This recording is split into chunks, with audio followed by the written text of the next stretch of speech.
سامعین، خواتین حضرات، السلام علیکم ورحمۃ اللہ وبرکاتہ۔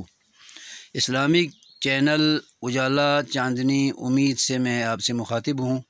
میرے چینل کو ضرور سبسکرائب کیجئے اور لائک کیجئے، کمنٹس بھی دیجئے، سوال و جواب کا سلسلہ بھی قائم کیجئے۔ کمنٹس دینے سے آپ کے سوالات آئیں گے اور میں ان پر مناسب قرآن و سنت سے جواب دیا کروں گا۔ یہ ایک بہترین عمل ہے دین کو سمجھنے اور جاننے کے لیے۔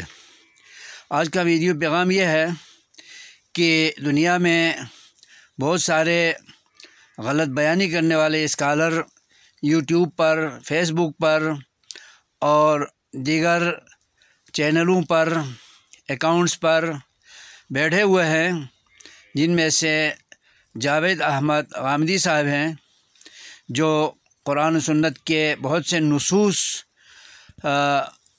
کو توڑ کر اور ان کو مشکوک بنا کر اپنی طرف سے ایک غلط بیانی کی صورت میں کتاب و سنت کے اصل مفہوم، مقصد، اہداف اور غرض و غایت کو بگاڑ کر پیش کر رہا ہے، جن میں سے ایک یہ ہے کہ وہ کہتا ہے کہ جنت اور جہنم ابھی بنی ہوئی نہیں ہے، اللہ نے پیدا نہیں کی ہیں، قیامت جب برپا ہوگی تو اس وقت اللہ تعالیٰ جنت اور دوزخ بنائے گا، اور دنیا میں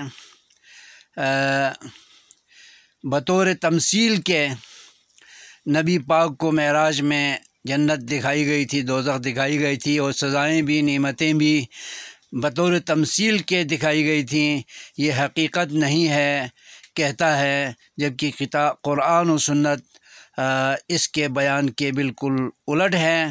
اور اگر تو اس سلسلے میں عرض کر رہا ہوں کہ وہ جنت دوزخ کو ابھی سے بنی ہوئی نہ مان کر وہ بہت ساری احادیث کا انکار کر رہا ہے اور قرآن کو بھی جھٹلا رہا ہے۔ قرآن کا مطالعہ کرنے سے پتہ چلتا ہے کہ جنت اور دوزخ بنی ہوئی ہیں، نہریں چل رہی ہیں، دودھ کی، شہد کی، اور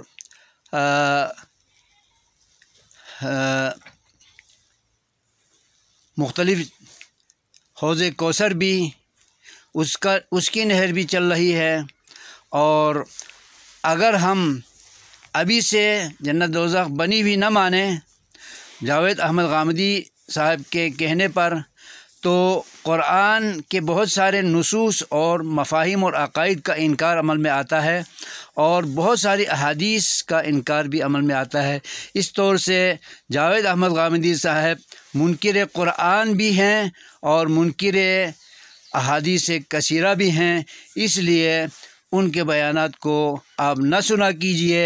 انشاءاللہ اس پر مزید تفصیل سے گفتگو ہوگی، چھوٹی چھوٹی ویڈیوز میں تبصرے غلام جاوید احمد غامدی صاحب کے یعنی بیانات کی ہم تنقید و تردید اور ان کے غلط ہونے کو بیان کرتے ہوئے کتاب و سنت سے دلائل پیش کریں گے، اور آپ کے عقائد و نظریات کی اصلاح کرتے ہوئے آپ کے ایمان کو بچانے کی کوشش کریں گے۔ امید ہے آپ میری ویڈیوز کو پسند کریں گے اور لائک کریں گے اور چینل کو سبسکرائب کریں گے۔ انشاءاللہ اس میں ہماری دنیا اور آخرت دونوں کی سلامتی اور بقا ہے۔ والسلام علیکم ورحمۃ اللہ وبرکاتہ۔